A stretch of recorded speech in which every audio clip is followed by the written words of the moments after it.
Yeah, hi, welcome to One People, One World. I'm Rabbi Yaakov Cohen. I'm here with Don Zisha Goodman and Ron. Pleasure being here. Ron Williams. Ron Williams, please tell us about yourself. Let's just talk a bit about yourself, about where you grew up and so on. Just introduce yourself to the. Okay, I grew up in Georgetown, Guyana, South America. Around the age of 17, 18, I had a friend who worked in the Catholic Church and who brought out from the presbytery that the Catholic priests were actually studying from the Talmud. Mm-hmm. And he was the first person that exposed me to the current existence of the Israelite people, because according to common knowledge over there, they didn't exist anymore. Mm-hmm. And upon more investigation, we found out that they're actually alive and well and thriving in other parts of the world, but they were known at this point in time as Jews. Mm-hmm. And we couldn't really quite put the connection together. Mm-hmm. Until later on, after I came to America under with the desire to convert and become actually Jewish, mm-hmm. that during that process, I heard about the Rebbe came out with the revitalization of the mitzvot of the 7 laws given to Noach and his sons. And at that point in time, Rabbi Yaakov Rogodsky came out with a book called The Path of the Righteous Gentile. Mm-hmm. And I started studying those laws, researching them more, and today just continuing in that search and that study. And you've met Don Goodman a number of years ago. He has a weekly talks on the radio, and he still doesn't regret it. Yeah, still doesn't regret it. So let's talk about some of your work with the B'nai Noach, with the non-Jewish people. Okay, I just like to. We're here in Brooklyn, New York, 57772. Right. And we're live, and we're staying alive because we're rejoicing in Torah Chaim, instructions of life, Torah Chesed, instructions of kindness, Torah Rachamim, instructions of mercy. Okay, and to try to contract everything to a nugget of why I'm involved in it is because basically the Lubavitcher Rebbe has brought many times that it is our duty of the children of Israel to alert the nations of the world of their eternal inheritance, the 700 commandments. Okay, so basically you've been involved for a number of years, and you've met 14. You've met Ron. Have you met Rabbi Yitzchak Gansberg, who produced the film? You're in the film titled World Peace. No, actually, not me. But you're in the film, you know that? Yes, Okay, this was made by David Jesse. It's still recently reproduced it on a new DVD. And we've also reproduced a new film titled Laws in the Land, which is about Israel, Shlemus Ha'am, Shlemus HaTorah, and Shlemus Yisrael. It brings all the 3 points which Rebbe spoke about many times. Tell us a little bit about you've been involved with the B'nai Noach, or with Chabad, with Rabbi Galsky for a number of years. Tell us a little bit about your journey and about what you think, what we should be doing, and how we could bring the world closer to realizing these 7 laws and realizing the ultimate truth. Actually, I've been a student of Rabbi Yaakov Rogodsky for about 14 years. Right. And in our study, we basically cover the Talmud section of Bava Metzia that deals with the laws of damages, laws of return, and which these laws are applicable because of the laws of theft in the 7 Noachide laws. Mm-hmm. We also study Hasidus, which deals with the inner dimensions of the Torah, of the working of the in terms of our spiritual connection to the Creator. We also do a little bit of the prophet Samuel, mm-hmm. And we meet every second Sunday of the month at the Chabad in Cedarhurst. Mm-hmm. I'm sorry I don't have that exact address at hand. But that's been our study for the past 14 years. And how do you find the journey of studying Hasidus and Gemara and so on? How has it affected your life as a person? Well, for me personally, Hasidus has given me an awareness and a perception of the Creator and His involvement in creation, which is, to me, totally unique, as opposed to just saying you believe in God but not knowing what exactly are your requirements or his connection to you. And that Hasidus has bridged the gap, that gap for me in my studies. For instance, let's take an example. Like we just came out of Parshas Noach, which was talked about the ark, Noach being the progenitor of all human race from following the flood. And now we're going into this week's Parshas Lech Lecha, which talks about Avram, Abraham, the father of monotheism. Let's talk about the idea of one God. How do you find Hasidus addresses that subject and based in the world and so on? It's a very open-ended question, but I'll let you take it to whichever way you want. Okay, for me the amazing the ingredient of Hasidus that I really loved was the idea of Hashgacha Prati. That is the divine providence, and even though the Rambam brings this down, that according to your connection to the Creator is his to you, the Baal Shem Tov took it a step further, where he brings it down into that even without your active participation in relationship to the Creator is still involved with you, particularly in every particular sense of your well-being in this world. Even a leaf off of a tree, and a simple butterfly, its whole metamorphosis, that the Creator is actually taking care of each and everything in this universe on a particular basis. And I read this only recently in a book called Led by the Hand of God by Rabbi Menachem Schneerson, the Rebbe. Right. And so for me, Hasidus just brought to my attention and awareness that concept. Okay, and what do you think that we Jewish people, being that we're charged to be a light unto nations, what do we have to do to bring that light to a practical level? More Hasidus classes. How do we reach the wider audience? What's your advice? In terms of reaching the advice, is it things, TV shows like this which explain a non-Jewish person such as yourself talking about Hasidus and how Hashgacha Prati is the wonders of God? That is something which will come to fruition. Everyone will see that when Mashiach comes. But in preparation to that, we have to do our part to bring that stage to fruition. Well, for one thing is that whenever there's a time of Yom Tov, a festival, Jewish holidays, many non-Jews like myself and even people that I intermingle with, they are very curious. We just came out to the festival of Sukkot, and they saw that the Jewish people were building these little makeshift kind of houses outside of their domain, and they would ask questions, and it would be a good idea if they would be given an explanation and an invitation in terms of their own responsibilities of the studying of the 7 Noachide laws, because unfortunately most people are unaware of this, and most people feel that they have to keep the 10 Commandments. Most non-Jews feel their obligations toward the 10 Commandments. And many times when I point out the 7, they say, well, what's the difference between the 7 and the 10? Right. It's a very... I would just ask them one single question. There's a law there of keeping the Shabbat. How do you, if you're keeping the 10 Commandments, what's your issue to the Shabbat? And there's where I realize that there aren't really, any observances related to that. And but what I think we need to do is, we have the resources in terms of books printed out there, but just a circulation, and I know it requires a lot of financial,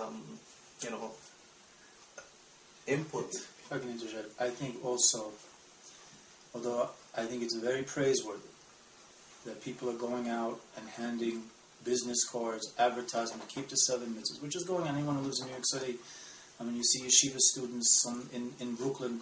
However, I look at it this way. If someone was coming to sell me an insurance policy and just gave me his card and told me, call me when you're ready, I'm probably not going to call him back because he's expecting me just to take a card and to call him to do business with him. If I was giving out the card and I wanted the person to do business with me, I would give him the card and say, when can we meet? I'd like to meet for a cup of coffee. And I think this is where we have an essential, I don't want to call it a problem, it's an opportunity that many people have a certain trepidation about. I'm talking about from the Jewish side, is that what happens if we disagree? Well, I have some good news for everyone. The Jewish Torah perspective of shalom is not that we all think alike. The concept of shalom, which is actually one of the names of the Most High, is that we come together because we recognize there is something empowering both of us. And although we may have differences theologically, culturally, come from a different member of the human family, because yesterday's Torah portion talked about the dispersion of the families of the children of Noah. It didn't talk about race. This is not a race. This is about gathering together the human family, not in a Pollyannish way, in a very real, direct dialogue. Okay, I hear you. And you agree with that as well, obviously. But there are many different avenues that we have to. There's teenagers. There's many different people to address, and different people relate to different ways of thinking. Just like people don't look alike, people don't think alike. So that's a good point, that we have to just broaden Hasidus. Like Hasidus was unavailable, let's say 50 years ago, only to the Hebrew reader. Today, Hasidus is available to everyone. Right, we have the resources already. Just the dispersion of it is the thing. All right. On the internet, number one, anyone viewing this show, they could Google there's a Tanya, which is a famous book, Hasidic book, Sefer. There's AskNoah.org. There's AskNoah.org. There's Noah.com.org, myself. There's Keep7.org. There's a number of different websites and resources. And the key is also to find, I believe, a local Jewish person. It doesn't have to be a rabbi, but a Jewish person that believes in the 613 commandments, and to help them guide you on your spiritual journey. It's like a spiritual journey. Go ahead. I'd like to 2 points. Number one, I'd like to plug 2 websites which I think will assist any human being. Right. Wellsprings.org, which is administered by Rabbi Yossi Markel, who was actually involved in some of the advisory of a seminal book called Divine Code. Right. And also www.inner.org by Rav Yitzhak Ginsburg. Okay, these are very deep websites, but for the average person, there's also, you could Google. There's also my Jewish learning, Torah learning. There's a lot of different websites. Well, let's go back for a second. Let's talk about Abraham. We're all, we just came out of Noah. Let's talk about Abraham. What his novelty, what he did in this world. Okay, for me, I just started.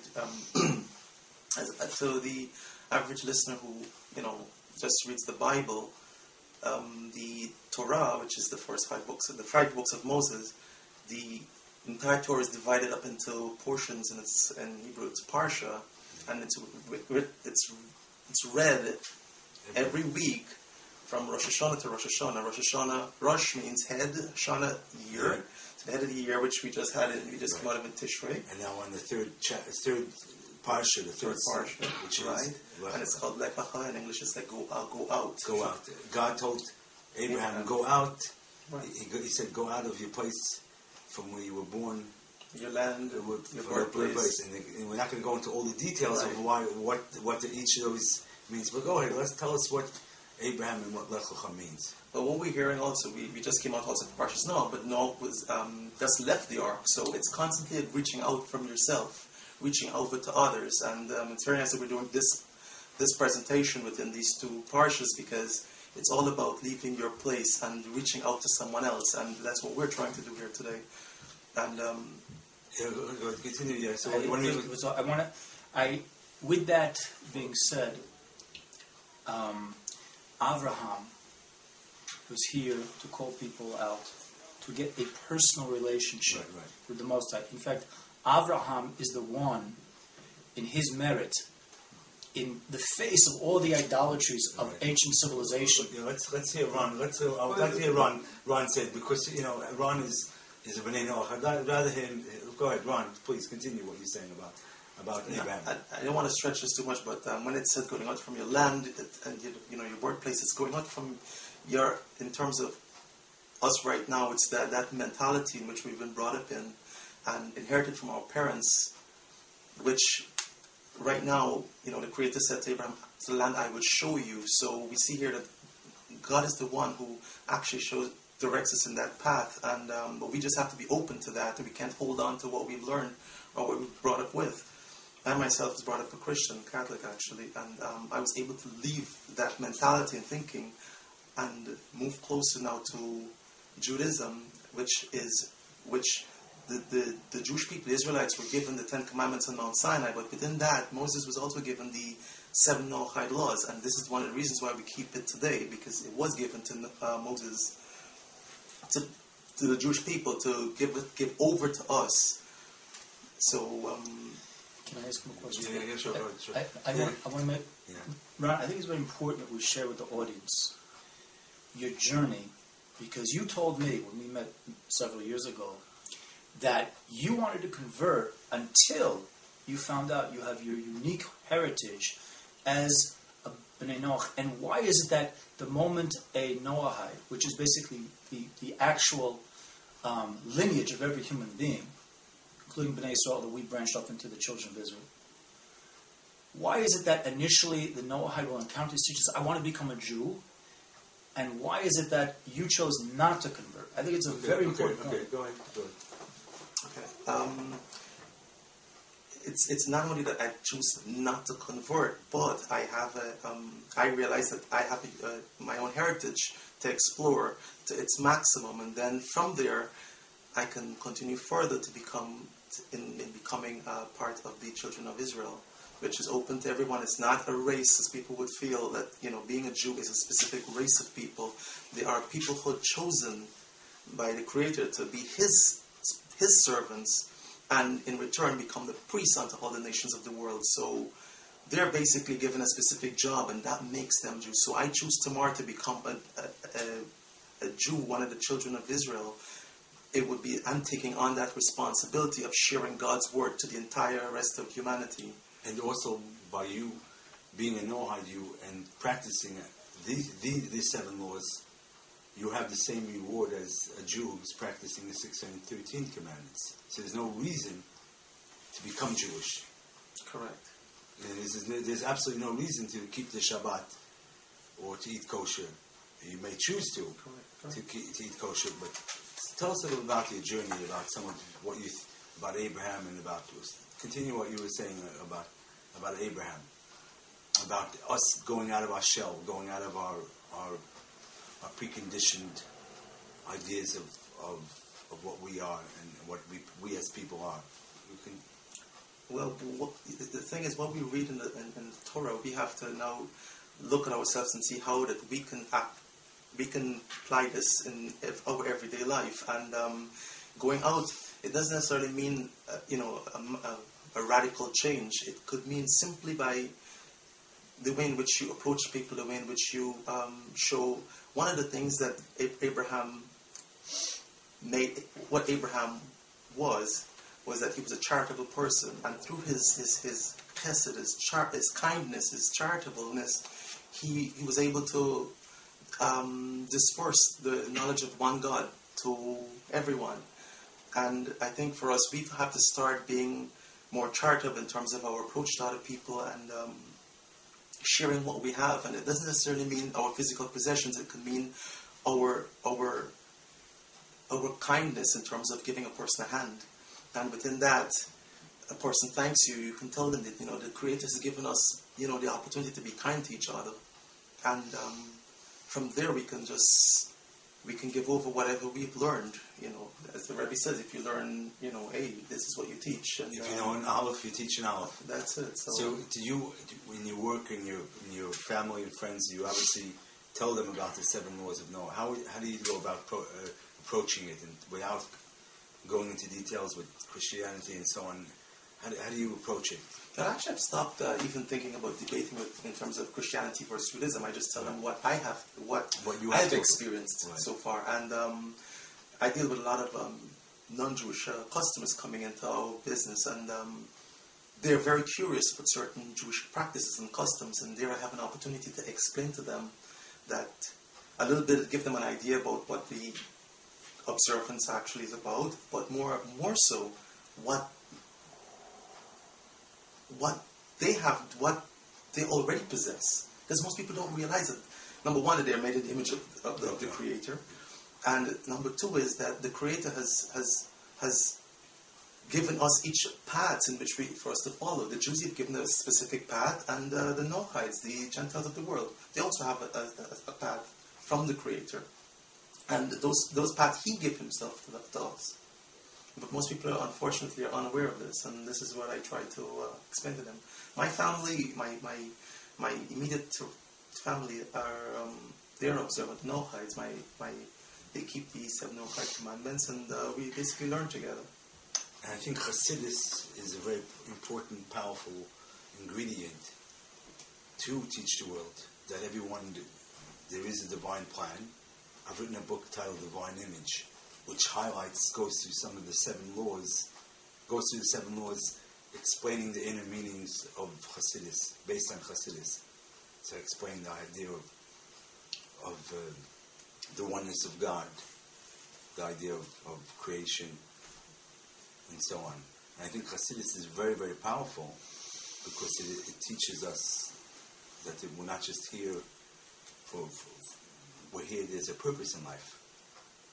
One of the questions I've been asked a lot is that when people realize that the 7 commandments are all negative, basically to just refrain from doing certain things, people ask, so what should I do? What should we do?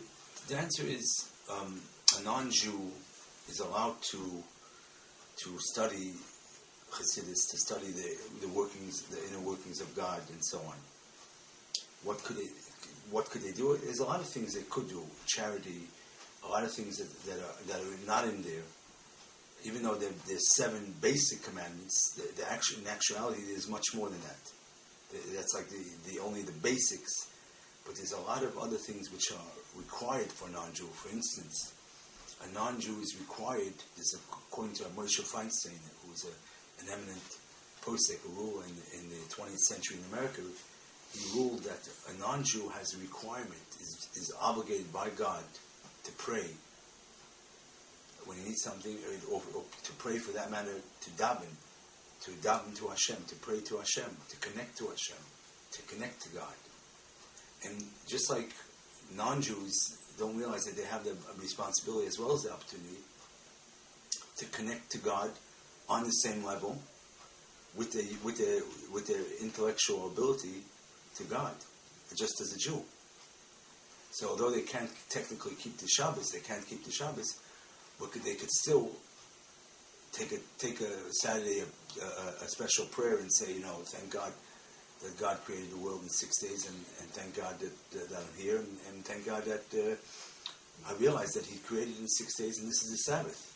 Although they cannot actively participate as a Jew in the Shabbos, in the Sabbath, but they could still recognize a lot of the commandments and a lot of the different prayer, Sabbath, etc. They just don't have the same role as a Jewish person. So they could connect to God on a very intimate level, just as a Jew, depending on their intellectual and spiritual abilities.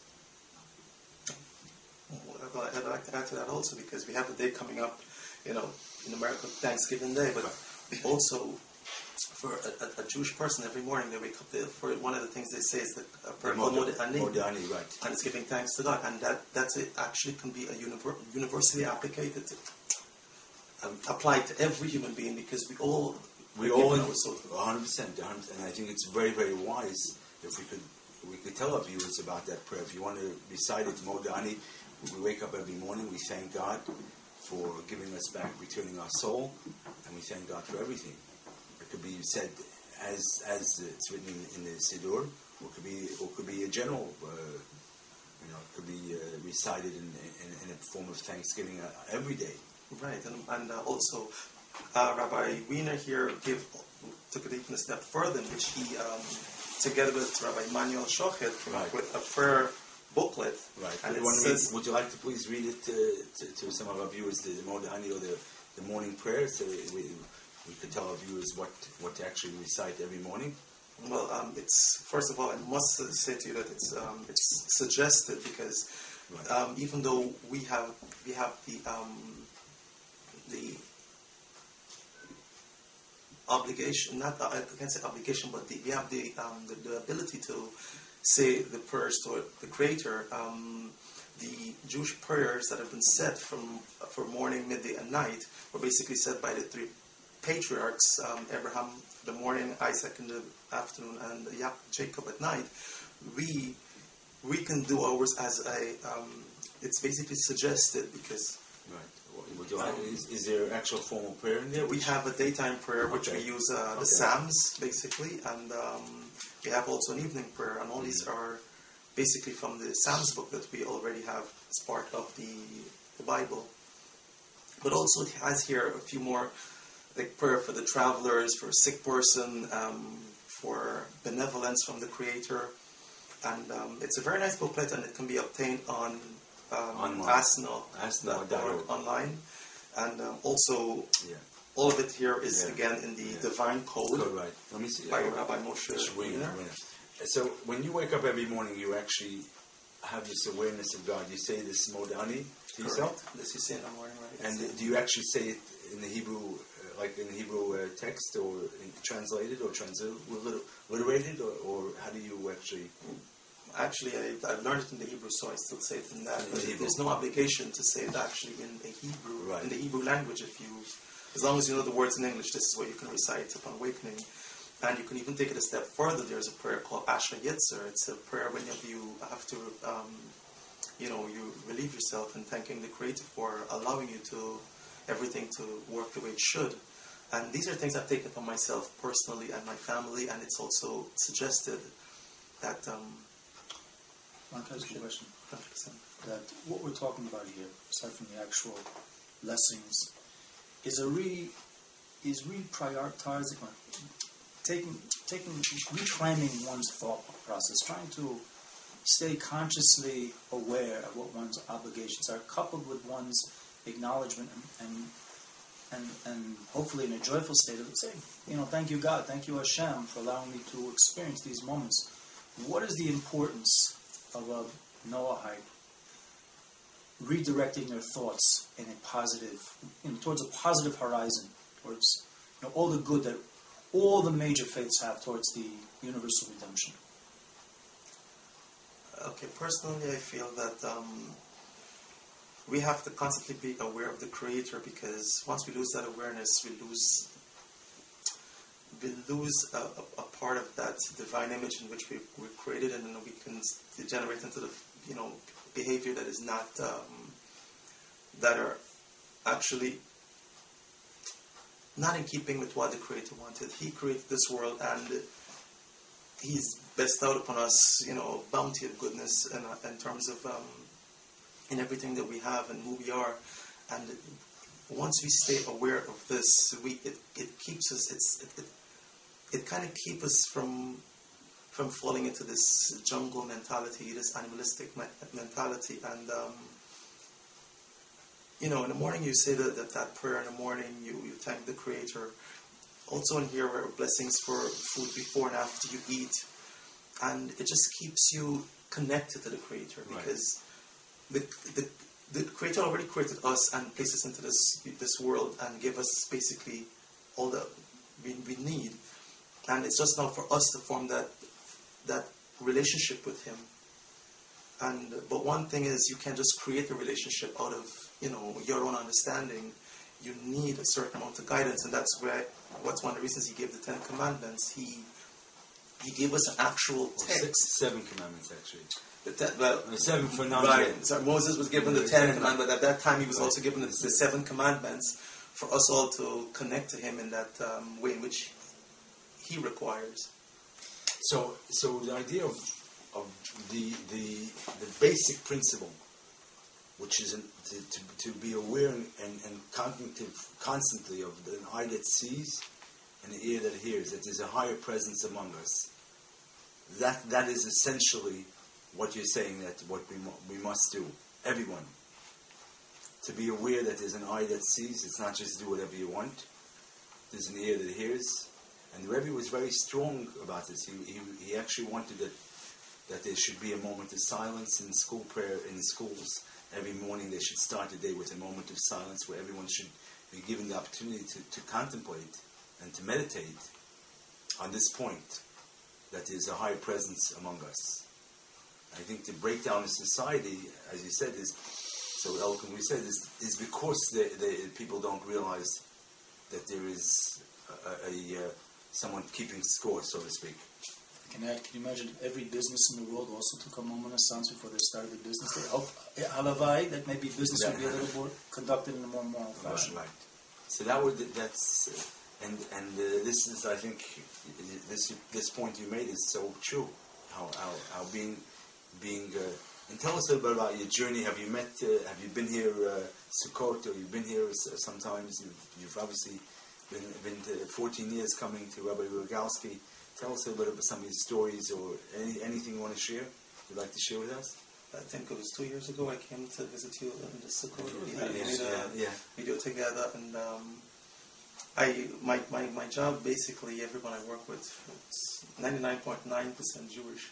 I'm actually the only Noachide working there, so I get invited to circumcision ceremony, the bris milah, the weddings, bar mitzvahs, and unfortunately also a few levais I've been to, funerals, and experienced the way in which the Jewish people they observe these commandments in a way in which it is prescribed for us from the Creator, and actually prescribed for them.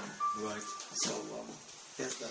No, I just want to make this point that every person aside from the children is a Noahide from the perspective of lineage. What I'd like to, your status, as I understand, you accept that the 7 Noahide commandments were given at Mount Sinai as well to Moses, and that you are actually not just a Noahide, you are considered to be one of the Hasidic Umot Olam, one of the pious ones in the nation. So here we are trying to the best of ability, live a Hasidic lifestyle, but you are also, our brothers, you are also Hasid. Right. So, any interesting stories that you want to continue on? Just elaborate on one of any. You work with Chabad, Hasidim, non-Chabad. Would you like to share anything with us? My company, it's an eclectic bunch of Jewish people together. You have the Litvish Jews, originally from Lithuania. We have Chabad and Hasidim there, Baba Hasidim. So, and we all work together, and I think this is. Sometimes if you step back, you could see that this is what basically, the world to come can be like, where everyone can work together in a peaceful and a God-fearing atmosphere, where we all believe in God. And how do your fellow Jewish workers relate to the fact that you are an observant Noahide, a child of Noah, but recognize the one God, Hashem? How do they go ahead? I would love to hear, like when you tell Baba Chassid that you are a Noahide. What does he say? Just have you ever shared? Definitely, but the thing is, we have like a mincha service every day right next to where I have lunch, and they feel that sometimes he says, Ron, we're missing a 10th guy, when are you going to be able to come over? So it's So you tell them, you can't be counted. By the way, you can't be counted in the minyan. You could go to the minyan to daven if you want. I'm right next door. I actually hear the entire minyan services, but I think I crossed that bar because when I came to America, I didn't have this separation of that I see here in this country. I just walked right into 770, and when I would tell relatives who lived here that I walked into the synagogue, they're like, "You're allowed to go in there." I said, "Of course." I just walked right through the front door, and I think there's this gap that I don't know. I came to the country 20 years ago, so I can't say how this became like this way, but there's a separation. And I think this separation, we have to dissolve this separation if we want to communicate. And if we want Mashiach to come, right? That's true. We have to. The Jews have to unite together, and the whole world has to unite in the oneness of God. under the Torah. Yeah, there's a term in Hebrew called mida keneged mida, and it says whatever you do, it's done. It's actually a reciprocation, and it says that if the Jewish people refine the world, they get refinement also in response, and this is what will bring the Mashiach actually. And the Baal Shem Tov says, when all my teachings are dispersed to the entire corners of the universe, so we have to get this dispersion up and running. So, I've recently made a film titled Share the Light, which actually is a story about a non-Jewish boy, a teenager, bumping into a Jewish bacher doing Miftzayim, which is going out on a Miftza tank, the tanks that they go out. And then he invites him over to Crown Heights, and they introduce him to the 7 laws, and that this is really not just a center for the Jewish people, it's the center of the world. That 770 is actually the center for the world, in terms of Torah and mitzvahs, to be a light, a beacon of light. And I think it's it's important that, like you say, people come to realize that both that we are there is a uniqueness, that we are one under God, meaning that is one Torah, and each one of us have a different role, but we're all under one God.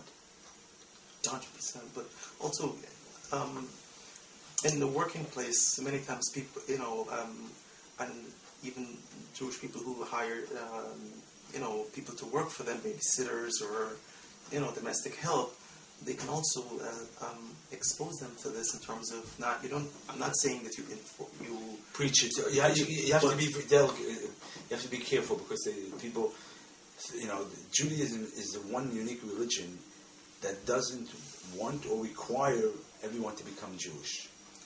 It doesn't. Actually actively discourages conversion. Excellent point. Whereas other religions, coming from other people, the moment they see that you expose them or you tell them about the laws of Noah, the next thing you know, you want to make them Jewish. Right. So I think the point well taken that the domestic help and so on should be taught the 7 laws of Noah, but they should also be taught that we're not looking for membership. Correct. But not only that, is that we have meeting places like this, they could be referred to where they can continue, because one of the things is that there's a lack of a central meeting place, because like Dan said earlier, what do you do? What's the next step after handing out the card? Right. Well, that's why whenever people contact me from different states and different countries, I try to refer them to a local rabbi, because I figured a local rabbi could help them better than me being in New York. I mean, there has to be local people, not only rabbis, even for that matter, Jewish people, or even non-Jews that know about the 7. If I had someone that wanted to know about the 7 laws of Noah, that live next door around your neighbor, I'd refer them to you, for you to tell them about it. Correct. Because, like I said, if you know about the 7 laws, then you teach it. Someone knows an Aleph, teaches. 100%. Right. Also, in the midst of that, maybe we could start also advising the guys that they should have something. But I know, because many times people, they're curious when they see this fill-in going, and everything. They have classes. Give them something. I'd like to interject for a minute. I have a question for Ron. We, from this place where we're fortunate enough to make this filming today, like to publicly announce to the listening audience that hopefully with this video we will renew our classes here in Crown Heights, because they were popular, but for reasons which I won't go into at length now, we stopped, and we now do a radio show. Ron co-hosts with me something on Blog Talk Radio. But maybe at the end of the show, right. And I also have a class, a weekly class in Manhattan as well. So there are classes. But Rebbe wanted it taking place here in Crown Heights. Right. It's undeniable. It's documented. But we're talking about here. Right. But someone who lives in Nebraska can't come to Crown Heights. So there's also a lot of Hasidic classes, not Kabbalah. If someone's really interested, there's a lot of Hasidic classes, which local rabbis and shluchim in different Chabad houses have tiny classes, for instance, Hasidic classes, which I think would be, it has to be obviously discussed with the local rabbis, but that would be an opportunity for them to connect. Well, it's online. Online as well. There's online yeshivas, there's online classes, and so on. What is Hasidic? Hasidic. In English, what is Hasidic is is the inner meaning of Torah, which explains not just the literal text, but it goes into the inner workings of the Torah. For instance, explains Bereshis bara Elokim, explains what is God, what is the name Elokim, what is the name, and so on and so forth. So it's actually the inner workings of Torah. It's very, very deep. It's not always I should say Kabbalah is really it's not Kabbalah, because Kabbalah is really a fad, which is taken. There is a true Kabbalah. They say about Kabbalah, those who speak don't know, and those who know don't speak. Those who speak don't know, and those who know don't speak. So the idea of Kabbalah, it's really number one. It's even for Jewish people to learn Kabbalah. You have to be over 40. It's not just a simple. You have to be a very great Torah scholar to be able to study Kabbalah. It's not just something. But the idea of Chassidus is like the idea you mentioned, Hashgacha Pratis, which is divine providence. That God has a plan. Everything that happens to anyone and anything, and at any given time, God put you there for reasons. If you are there, you have the opportunity to do something. I think one of the things that also distinguishes Chassidus, which makes it accessible to the entire human family, is that Chassidus demands that if you learn a very lofty subject, to see how can you integrate that into an extra act of kindness, right, respecting your neighbor. Well, it actually refines the person. It's actually there to refine the person and refine the world. Right. But by Kabbalah, like you mentioned, a person has to go through it's like a person just can't graduate from high school, go right to medical school. Right. It's a talk about some of your Hasidic classes. But I'd like to ask one question. Yeah, I think sure. it's very important. Ron, I got an email the other day from a good friend, David Dome, a singer out in England. I'm paraphrasing what he said. He said, "Follow your heart along the path, but don't forget to take your brain along with you on the trip."